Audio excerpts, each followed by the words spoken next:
We tend to think of contracts as a necessary evil, right? That dense, boring legal document you just want to sign to get it over with. But what if that piece of paper was actually your most powerful tool for guaranteeing a project's success? Well, today we're going to flip that script and show you how. I mean, we've all heard the horror stories, right? Maybe you've even lived one. You hire a vendor, you think everything's going to be great, and then bam, it turns into a total nightmare of surprise bills and delays that never seem to end.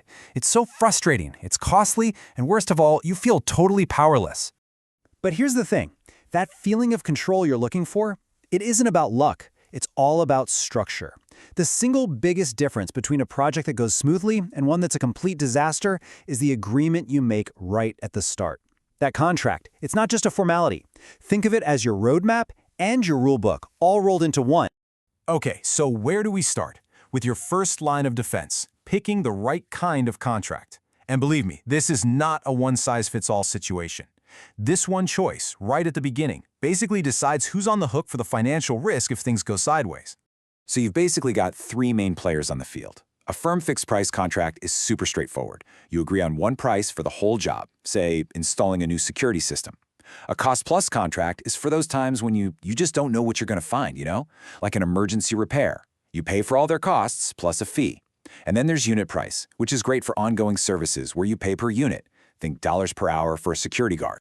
Now this is probably the most important part of this whole section. Who is holding the risk? With a cost-plus contract, let's be real. The risk is pretty much all on you. If the project takes twice as long, you pay twice as much. But with a firm fixed-price contract, you literally shift that risk over to the vendor.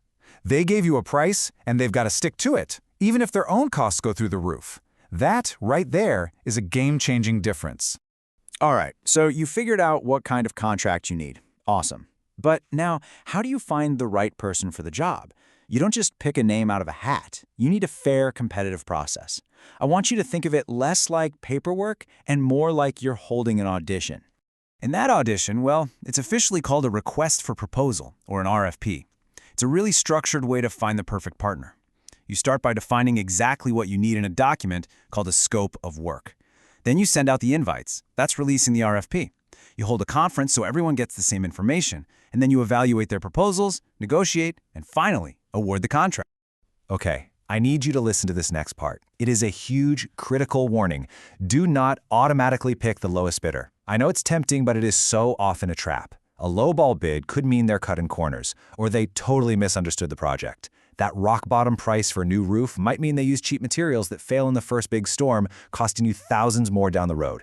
Remember, your goal here is not the cheapest price. It's what we call best value, that perfect sweet spot between cost, quality, and reliability. All right, you've picked the contract, you've auditioned and found your star vendor. Now it's time to write the script, the actual rulebook. This is where you take all those vague promises they made, we provide super fast service, and you turn them into concrete, measurable, and most importantly, enforceable terms. And how do you do that? With something called a service level agreement, or an SLA for short. This, my friends, is the part of the contract that gives it real teeth. It defines what success looks like in hard numbers and spells out exactly what happens if the vendor doesn't deliver. And this is just a perfect example of how it works. Check this out for a security alarm response. See how it's broken down? The metric, respond in 15 minutes. Crystal clear. The penalty, $100 back in your pocket for every time they're late. Specific. And then the escape hatch, the termination clause. If they mess up too often, you can walk away. This is how you turn a vague promise into solid proof of performance. Okay, last big piece of the puzzle. Let's talk about your safety net. These are the critical legal clauses you absolutely have to have. I want you to think of these next clauses like the airbags in your car.